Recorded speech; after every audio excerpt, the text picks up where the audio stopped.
Good morning student. आज मैं आपको पढ़ाने जा रही हूँ क्लास 5 में सब्जेक्ट हिंदी। आज हम आपको पढ़ाएंगे चैप्टर 4 जिसका शीर्षक है मेरा बचपन। ये बचपन किसके बारे में बताया जा रहा है, ये देखिए यहाँ पे है श्री रविंद्रनाथ टैगोर जी। तो ये अपना बचपन बता रहे हैं कि उनका बचपन कैसा था, वे कैसे थे, कैसे शरारत करते थे, क्या थे, ये अपने बारे में हमको बता रहे हैं। तो चलिए हम जानना शुरू करते हैं। मेरा जन्म कलकत्ता में हुआ। किसका जन्म? रविंद्रनाथ टैगोर जी का। उस समय यह बिल्कुल पुराने ढंग की बस्ती थी। नगर की कच्ची सड़कों पर घोड़ा गाड़ियां धड़ धड़ करती और धूल उड़ाती हुई इधर से उधर घुमा करती थी। जिस समय की बात है, उस समय कलकत्ता शहर बहुत पुराना था और वहां पर घोड़ा गाड़ियां चलती थी। उनमें अत्यंत दुबले पतले घोड़े जुड़े रहते थे। उनकी उभरी हड्डियों पर सटासट चाबुक पड़ा करते थे। तब न ट्रेन थी, न बसें और न ही मोटरें। उन दिनों कामकाज की ऐसी दम फुला देने वाली रेल पेल और ठेल मटेल भी नहीं थी, भीड़ भाड़ भी नहीं थी जैसी आजकल दिखाई देती है। इसलिए जीवन आनंद पूर्वक व्यतीत होता था।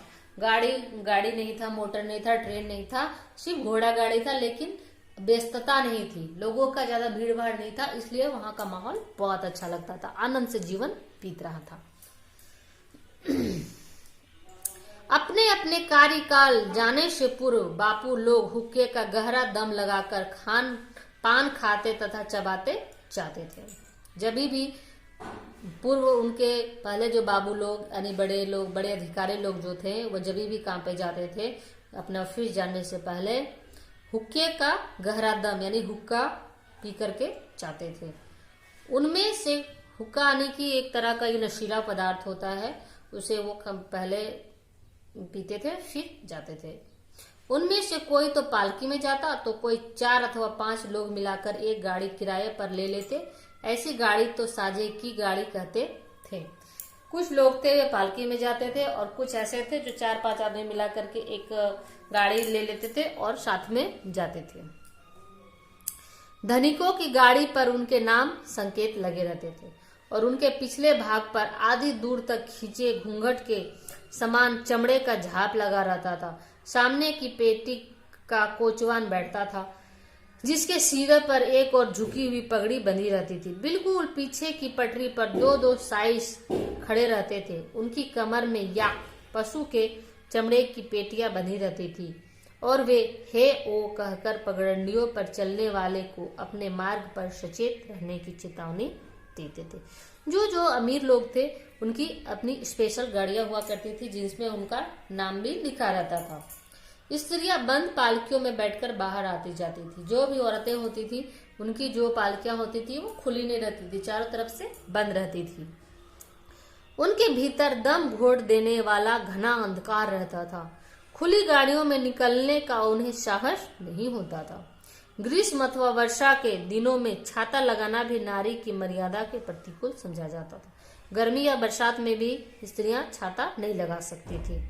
जो स्त्री साहस करके नए ढंग की चोली या जूते पहन लेती थी उसे लोग घृणा की दृष्टि से देखते थे और मेम साहब कहकर उसका उपहास करते थे। मेम साहब कहकर बुलाने का अर्थ होता था कि उसे ना तो अपने कुल की मर्यादा का विचार है और ना ही उसमें लज्जा है, यानी वैसी स्त्री को घृणित नजर से बुरी औरत समझा जाता था। यदि कोई स्त्री अचानक किसी ऐसे पुरुष के सामने पड़ जाती थी जो उसके कुटुंब का नहीं होता, तो वह झटपट अपने नाक की नोक तथा घूंघट खींच लेती और उसकी ओर पीठ करके खड़ी हो जाती। अगर अचानक कभी कोई ऐसा पुरुष से स्त्री टकरा जाती थी जो उसके जान पहचान का नहीं हो, तो वो घूंघट खींच लेती थी और मुंह घुमा करके बात करती थी। घर के बंद कमरों की भांति जिन पालकियों में बैठकर वे आती जाती थी उनमें मोटा पर्दा पड़ा रहता था जिसके कारण वे चलती फिरती कब्र प्रतीत होती थी। हाथ में पित्तल से मढ़ी हुई लाठी लेकर सिपाही उनके साथ साथ चलता था। उसका काम था फाटक पर बैठे बैठे अगोरना यानी कि देखभाल करना, अपनी दाढ़ी संवारना, रुपया जमा करने के लिए बैंक जाना, बहू बेटियों को कभी कभी उनके नातेदारों के घर पहुंचाना और त्योहारों के अवसर पर घर की स्त्रियों को बंद पालकियों में गंगा स्नान के लिए ले जाना। वो जो सिपाही रहता था उसका यही काम रहता था।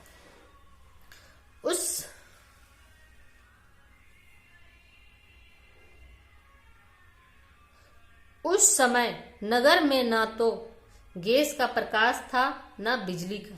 मिट्टी के तेल की लालटेन जब पहले पहल देखने में आई तब उसकी चमक से लोगों को बड़ा आश्चर्य हुआ। रात होने पर घर के नौकर रेडी के तेल से दीपक जला